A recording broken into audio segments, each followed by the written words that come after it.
ഒരു വമ്പൻ വികസന പ്രവർത്തനങ്ങളിലേക്ക് കടന്നിരിക്കുകയാണ് ഇന്ത്യയുടെ DRDO ഇപ്പോൾ. അതായത് ഇന്ത്യക്ക് വേണ്ടി അടുത്ത തലമുറ മിസൈൽ രൂപകൽപ്പന ചെയ്തിരിക്കുന്നു DRDO.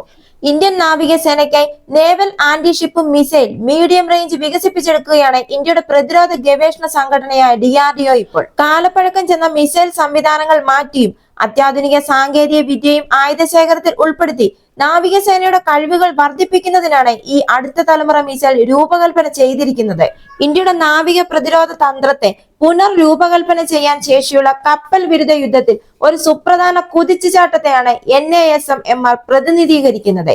NASM-MRന്റെ വൈദഗ്ധ്യം വർദ്ധിപ്പിക്കാനുള്ള DRDOയുടെ പദ്ധതിയുടെ ഭാഗമായി അന്തർവാഹിനി വിക്ഷേപിക്കുന്ന ഒരു വേരിയന്റും ഓർഗനൈസേഷൻ വികസിപ്പിക്കുന്നുണ്ട്.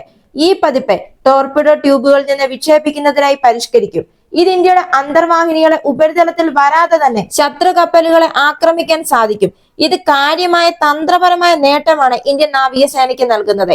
മുങ്ങിക്കിടക്കുന്ന അന്തർവാഹിനിയിൽ നിന്ന് വിക്ഷേപിച്ചതിന് ശേഷം മിസൈലിനെ വെള്ളത്തിൽ നിന്ന് പുറത്തേക്ക് വിടാനും പറക്കൽ ആരംഭിക്കാനും ഒരു അധികഖര ഇന്ധന റോക്കറ്റ് ബൂസ്റ്റർ കൊണ്ട് സജ്ജീകരിക്കും. വിക്ഷേപണത്തിന് ശേഷം മിസൈലിനെ അതിന്റെ പാതയിലേക്ക് കുതിക്കാൻ ആവശ്യമായ ഊന്നൽ ഈ ബൂസ്റ്റർ നൽകും.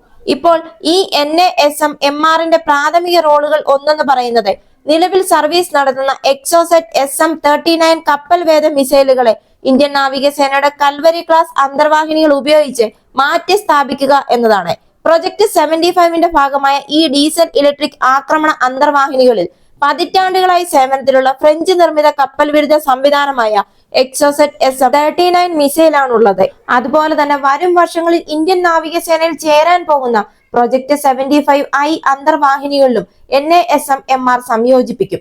ആഭ്യന്തരമായി വികസിപ്പിച്ച ഒരു മിസൈൽ സംവിധാനത്തിലേക്ക് മാറുന്നതിലൂടെ ഇന്ത്യക്ക് വിദേശ വിതരണക്കാരെ ആശ്രയിക്കുന്നത് കുറയ്ക്കാനും തദ്ദേശീയ പ്രതിരോധ നിർമ്മാണ ശേഷി വർദ്ധിപ്പിക്കാനും കഴിയും. ഈ NASM-MRന്റെ പ്രധാന സവിശേഷതകൾ എന്തൊക്കെയാണെന്ന് നോക്കിയാൽ ഇന്ത്യയുടെ നാവിക ആയുധ ശേഖരത്തിൽ ഒരു ഭീമാകാരമായ ആയുധമാണ് ഇത് എന്ന് വേണം പറയാൻ. അതായത് ഉപരിതല കപ്പലുകൾ, വിമാനങ്ങൾ, അന്തർവാഹിനികൾ എന്നിവ ഉൾപ്പെടെ ഒന്നിലധികം വിക്ഷേപണ പ്ലാറ്റ്ഫോമുകളുമായി പൊരുത്തപ്പെടുന്ന തരത്തിലാണ് ഇതിന്റെ രൂപകൽപ്പന. ചക്രവാളത്തിനപ്പുറമുള്ള ഉപരിതല ലക്ഷ്യങ്ങളിൽ ഏർപ്പെടാൻ ദീർഘദൂര പ്രവാഹം നൽകുന്ന മിസൈലിന് 250 കിലോമീറ്ററിലധികം ദൂരപരിധിയുണ്ട്. അതുപോലെ ഇതിന്റെ വാർഹെഡ് വലിയ ശത്രു കപ്പലുകളെ നിർവീര്യമാക്കാനും നാവിക ലക്ഷ്യങ്ങൾക്ക് കാര്യമായ കേടുപാടുകൾ വരുത്താനും ശേഷിയുള്ള ഉയർന്ന സ്ഫോടനാത്മക വാർഹെഡ് മിസൈലിൽ സജ്ജീകരിച്ചിരിക്കുന്നു. അതുപോലെ തന്നെ ഇതിന്റെ ഗൈഡൻസ് സിസ്റ്റം മാരിടൈം ഡൊമൈനിലെ ചലിക്കുന്നതും നിശ്ചലവുമായ ലക്ഷ്യങ്ങൾക്കെതിരെ ഇത് വളരെയധികം ഫലപ്രദമാക്കുന്ന കൃത്യമായ സ്ട്രൈക്കുകൾക്കായുള്ള വിപുലമായ മാർഗനിർദ്ദേശങ്ങളും ടാർഗറ്റ് ചെയ്യൽ സംവിധാനങ്ങളും ഇതിൽ ഉണ്ട്. ഫ്രിഗേറ്റുകളും കോർവെറ്റുകളും ഡിസ്ട്രോയറുകളും തുടങ്ങിയ ചെറുതും ഇടത്തരവുമായ യുദ്ധ കപ്പലുകൾക്കെതിരെ ഇന്ത്യൻ നാവികസേന തദ്ദേശീയമായി വികസിപ്പിച്ചെടുക്കുന്ന കപ്പൽവേദ മിസൈൽ സംവിധാനമായിരിക്കും ഇത്. US വംശജരായ ഹാർപൂൺ മിസൈലിന്റെ അതേ ക്ലാസ്സിലായിരിക്കും NASM-MR. ഈ മിസൈലിന്റെ ഒന്നിലധികം വകഭേദങ്ങൾ DRDO വികസിപ്പിച്ചെടുക്കും. അതിൽ ഒന്നാമത്തെ വേരിയന്റ് ആയിരിക്കും എയർ ലോഞ്ച്ഡ് വേരിയന്റ്. അതായത് ബോയിങ് P-8I, നെപ്റ്റ്യൂൺ പോലെയുള്ള fixed wing fighter aircraft, maritime petrol aircraft എന്നിവയിൽ നിന്ന് ഇത് വിന്യസിക്കാൻ സാധിക്കും. ഇതിന്റെ ദൂരപരിധി 290 കിലോമീറ്റർ ആയിരിക്കും. അടുത്ത വേരിയന്റ് ആണ് കപ്പലിൽ നിന്ന് വിക്ഷേപിക്കുന്ന വേരിയന്റ്. മുൻനിര യുദ്ധ കപ്പലുകളുടെ ലംബ ലോഞ്ചറുകളിൽ നിന്ന് ഇത് വിന്യസിക്കാൻ സാധിക്കും.